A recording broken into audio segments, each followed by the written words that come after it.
Today our topic is edema. Edema, this is the observable swelling from the fluid accumulation in the body tissue. When the parts of the body are affected with edema, they are considered edematous. So the edema is most commonly occur in the feet, ankle, leg and hands, where it is referred to as the peripheral edema. The edema of the foot is sometimes called the pedal edema. The swelling is the result of the accumulation of the excess fluid under the skin in the spaces within the tissues. All the tissues of the body are made up of cells, blood vessels, and the connective tissues that hold the cells together called the interstitium. Most of the body's fluids that are found outside the cells are normally stored in two spaces, the blood vessels and the interstitial spaces. In the various diseases, excess fluid can accumulate in the either one or both of these compartments. The body's organs have the interstitial spaces where the fluid can accumulate, and there are a number of different types of edema. An accumulation of fluid in the interstitial tissue around the air space in the lungs occur in the disorder called the pulmonary edema. In addition, the excess fluid sometimes collect in what is called the third space, which is called cavity in the abdomen. This is called the peritoneal cavity, called the ascites. Or if it is present in the chest, this is called pleural effusion. Anasarca, also known as the extreme generalized edema, is severe. They are widespread accumulation of fluid in all the tissues and the cavities of the body at the same time. Here we can look for the types of edema. The information provided here is about the edema on legs and feet, fitting of the peripheral edema. However, other forms of edema are typically named depending on what type of the body part is affected. Cerebral edema, this is the accumulation of the excess fluid in the brain. Angioedema, this is the swelling underneath in the skin. Unlike the hives which affect the surface of the skin, angioedema affects the deeper layers of the skin and often occurs on the surface of the face. Hereditary angioedema, this is the rare genetic condition that causes the capillaries to release the fluid into the surrounding tissue, which results in the edema. Papillary edema, this is the swelling of the optic nerve of the eye that is result of the pressure inside the skull and around the brain. Intracranial pressure. Macular edema, this is the swelling of the portion of the eye that preserves and pursues the central detailed vision from the macula. Dependent edema, usually this is the edema of the legs and the lower body which is affected by the gravity and is dependent on the person's position. This edema usually occurs in the legs when the person is standing and in the buttocks and the hands of if the person is lying down. Scrotal edema. Lymphedema is the enlargement of the scrotum due to the fluid accumulation around the testes. Lipedema, this is the disorder of the fatty adipose tissue that causes the swelling of legs and hips and can lead to the lymphedema. Here we can look for the causes of edema. Things like the twisted ankle, a bee sting or a skin infection will cause the edema. In some cases, like an infection, this may be helpful. More fluid from your blood vessel puts more infection fighting white blood cell in the swollen area. Edema can also come from the other conditions or from the balance of the substance in your blood is off. For example, low albumin. Your doctor may call this hypoalbuminemia. Albumin and other proteins in the blood, they act like sponges to keep your fluid in the blood vessel. Low albumin may contribute to the edema, but it is not usually the only cause. Allergic reactions like edema, this is a part of most allergic reaction. In response to allergen, nearly the blood vessel leaks the fluid into the affected area. Obstruction of flow. If the drainage of the fluid from the part of our body is blocked, the fluid can back up. A blood clot in the deep veins of your leg can cause the leg edema. A tumor blocking the flow of blood or the another fluid causes the limb can cause the edema. Critical illness like burns. This is a life-threatening and they also cause the infection.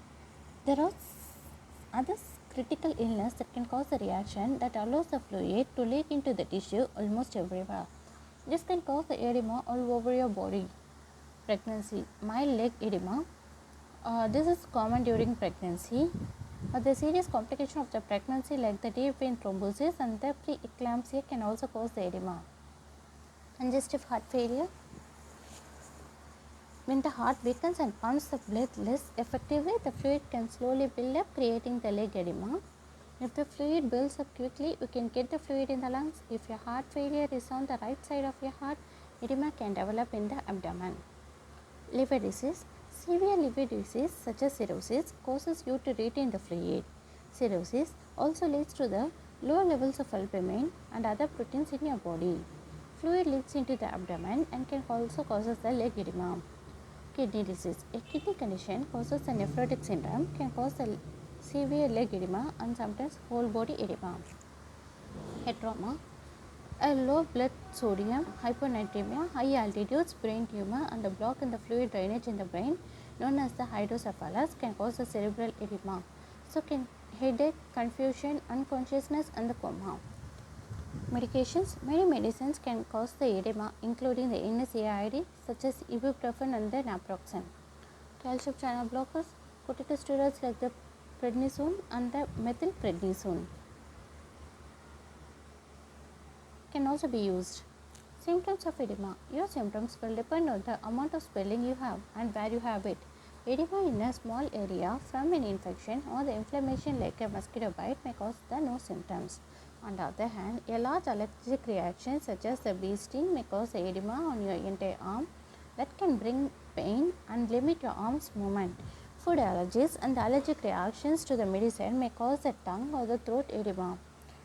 They can be the life-threatening one if it interferes with your breathing. Leg edema can make the legs feel heavy. This can affect the working in the edema and the heart disease. For example, the legs may easily weigh an extra 5 to 10 pounds each.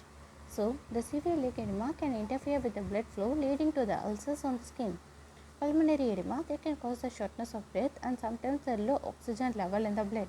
Some people with the pulmonary edema may have the cough. There may be the intent or the pit that remains for the bite after you push on the skin in some types of edema. This is called the pitting edema. If the tissue springs back to its normal shape, it is called non-pitting edema. It is the symptom that may help your doctor figure out the symptoms of your edema. Complications. Untreated edema can lead to the painful swelling, stiffness and difficulty in walking, stretched, itchy skin, infection in the area of swelling, scarring between the layers of tissues, poor blood circulation, loss of elasticity in the arteries, veins and joints, ulceration of the skin, any underlying condition that needs a medical treatment to prevent it from becoming a more serious one. Treatment of edema. To treat edema, you often must treat its underlying cause. For example, you might take allergy, the medications to treat the swelling from allergy. Edema from a block in the fluid drainage can cause sometimes treated by getting the drainage flowing again. A blood clot in the leg is treated with a blood thinner. They break down the clot and get drainage back to the normal. A tumor that blocks the blood or the limb can sometimes be shrunk or removed with surgery or chemotherapy or radiation. Leg edema is related to the congestive heart failure or the liver disease can be treated with a diuretic, sometimes called the water pill, like a furosemide. When it can be moved, fluid from the legs can flow back to the blood. Limiting how much sodium you eat can also help. So, specific causes are treated. Patients with the sodium retention often benefit from the restriction of dietary sodium. Patients with the heart failure should eliminate the salt in cooking and at the table and avoid prepared foods with the added salt. Patients with the advanced cirrhosis and the nephrotic syndrome often require more severe sodium restriction. Potassium salts are often substituted for the sodium salt to make the sodium restriction tolerable. However, care should be taken, especially in patients receiving the potassium sparing diuretics, angiotensin converting enzyme inhibitors, or the angiotensin II receptor blockers, and in those with the kidney disorder, because potentially fatal hyperkalemia can result.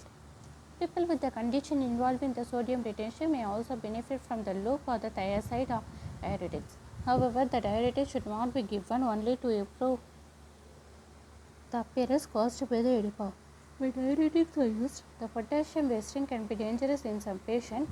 The potassium sparing diuretics, amiloride, triamterene, spironolactone, they inhibit the sodium reabsorption in the distal nephron and collecting it.